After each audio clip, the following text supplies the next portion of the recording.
over wrong. And I think that's where Bill Belichick and Robert Kraft saw something that maybe the rest of us did not see. Because when they brought in that young quarterback by the name of Tom Brady to the Super Bowl to replace Drew Bledsoe, that is the Tom Brady that is still playing today. Now, I'm not swinging on his balls, no pun intended. They're not inflated enough, right?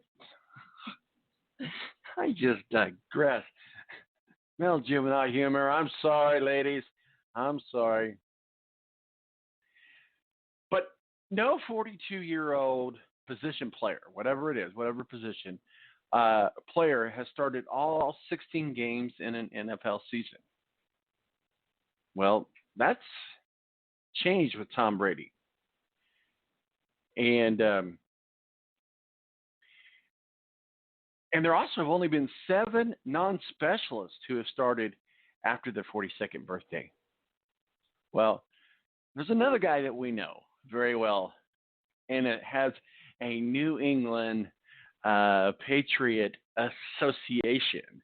But we like to call him ours, and he's been ours for a long time. That's Adam Vinatieri. But then you also think about Doug Flutie. Remember Doug Flutie, Vinny Testaverde? All of them will be watching very closely to say, hey, my record going to get broken.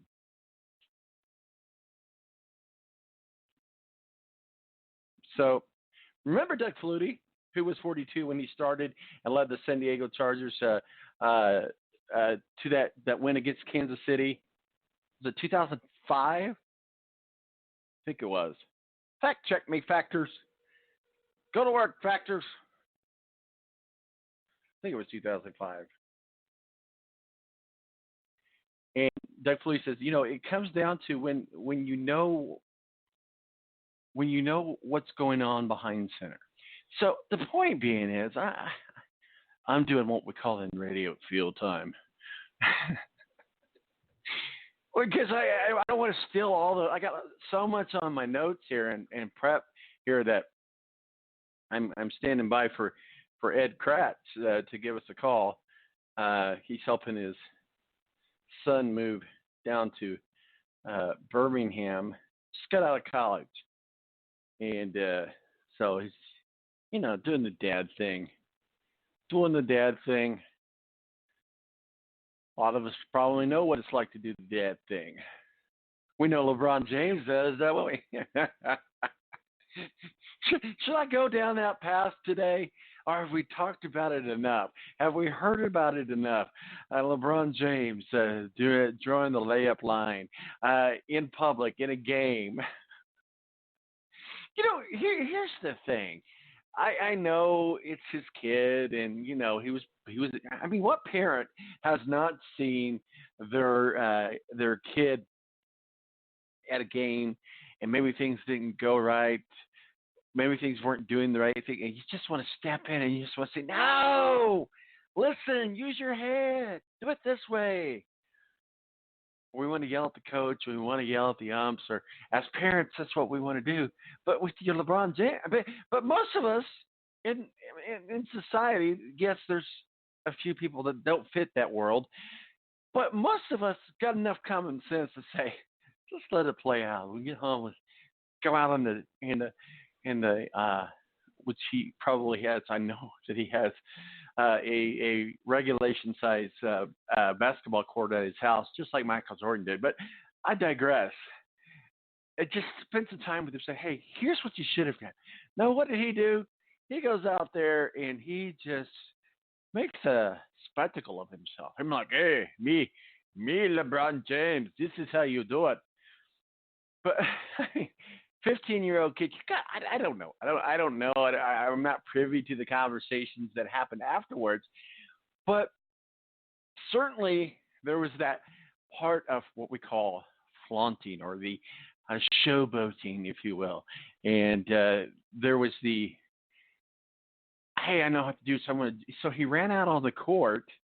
Coaches didn't stop him. Refs didn't stop him. and basically said to his kid, "This is what you're doing wrong." Most of us in the world don't do that. So we could go on and on about LeBron James, but I don't know. When you're a kid, what did we? I mean, we love our parents. Don't get me wrong, but did we really want? Would we really want our parents coming out on the court or coming out on the field and saying, "You're doing this wrong. Do it this way"? We'd be embarrassed. We don't look if our parents were super mega stars like LeBron James. Hey, that's my dad. He's LeBron James. Yeah, yeah, yeah. I don't know. I'm just putting my mind in a 15-year-old kid when I was 15, and believe me, I had a son that was 15. Seems like just yesterday, but they don't like you. They don't care how popular you are. They don't care about your superstar status if you happen to have that. You're just dad to them. He's just dad. He's not LeBron James. And you see it with the president's kids and this and that and the other. I mean, pick your president's kids, the Bush daughters, the twins, Trump's son, the Obama kids. Do you really think that they're like, "Oh, my dad's the president"? Well, they might, but I kind of think no. They're like, "He's a dad, and dad, don't do that. Don't embarrass me." How many people have embarrassed their kids, right? See, I digress. I know it, but my point being is, see how I went from talking about Tom Brady and getting on a soapbox about being a parent and LeBron James.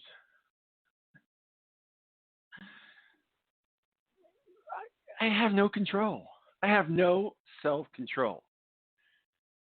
917-889-8516 is our digits if you want to call and talk some NFL with us. Ed Kractz is going to join us. Mo from the BS Sports Show is going to join us here at the bottom of the hour. This guy's going to help bail me out of this tunnel that I've dug for myself. Hey, by the way, guys, I hope you're listening to us on the podcast. I certainly appreciate it. If you're listening to us on Apple or Stitcher or TuneIn or wherever you find your podcast right now, this is the show. This is the live show. So the live show is the podcast. So I appreciate you joining. We have thousands of downloads every week, and we appreciate that. But, to help us help you be better, first of all, hit subscribe, okay?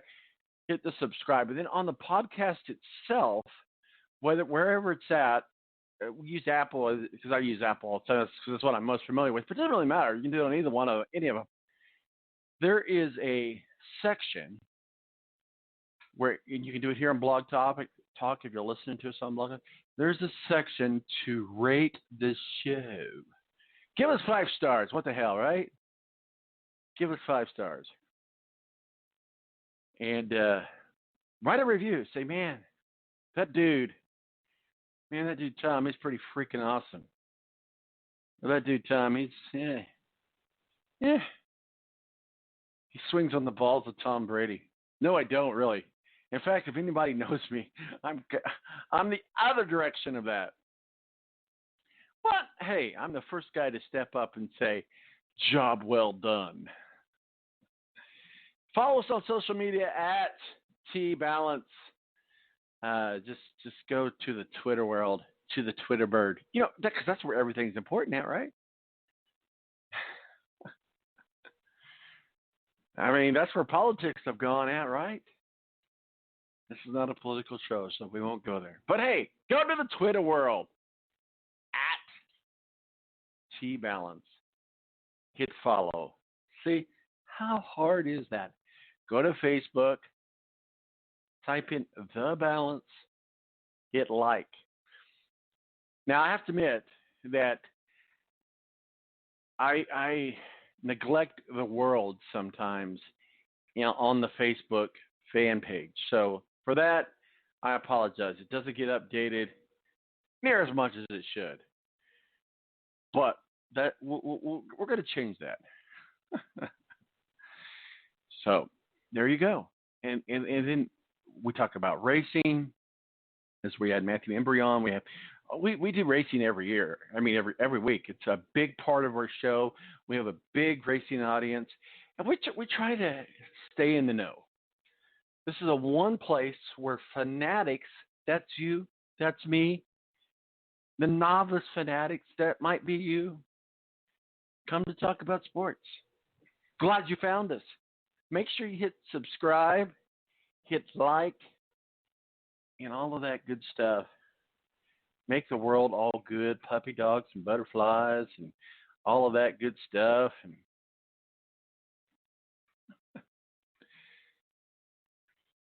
oh, Saturday morning, right, live.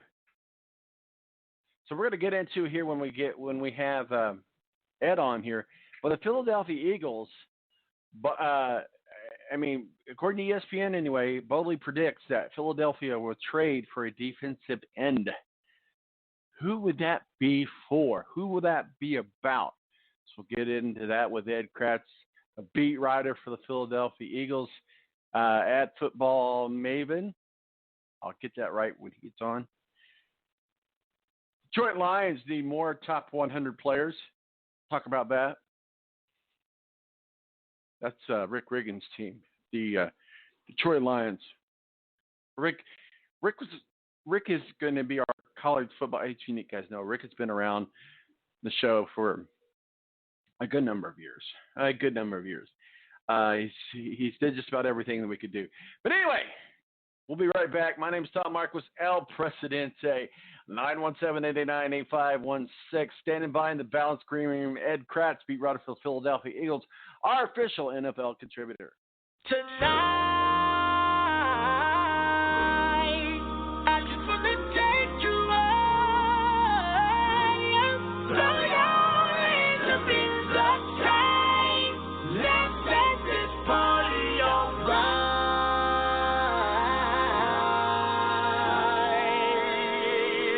Players, put your pinky rings up to the moon. Girls, what y'all trying to do? 24 carats magic in the air. The Air National Guard is a reserve component of the United States Air Force and serves alongside active-duty Air Force members in times of a national crisis. In addition, the Air Guard serves the state and local community in a wide range of capacities. The reason people join the Air Guard is as diverse as our members and includes such reasons as a deep desire to serve their country, money for college, travel, new job skills, and the pride that goes along with belonging to the greatest military organization in the world. I joined because I felt a calling to serve my country, but I didn't want to be far away from my family, so the Indiana Air National Guard was a perfect fit for me.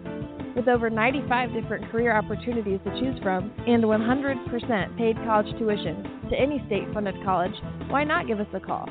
Call 1-800-841-3103 or visit online at goang.com to find out more. Again, that's 1-800-841-3103. The Air National Guard, guarding America, defending freedom. When you don't go to Geico.com, car insurance can be confusing. Like Swedish techno confusing. Bark, bark, meow, meow. Dance with me, purple cow. Bark, bark, meow, meow. Ooh, you lovely cow. Geico makes it easy. With 24/7 access, all you have to do is go to Geico.com and you could save money on car insurance. It just makes sense. Unlike, Dance with me, purple cow. I like your moves. When you don't go to Geico.com, car insurance can be hard. Like early 90s heavy metal hard. I'm yelling and screaming, and I'm loud. Roar. Geico makes it easy. You can review and update your policy or report a claim on Geico.com or the Geico mobile app. Because shouldn't we all have a little less stress in our lives?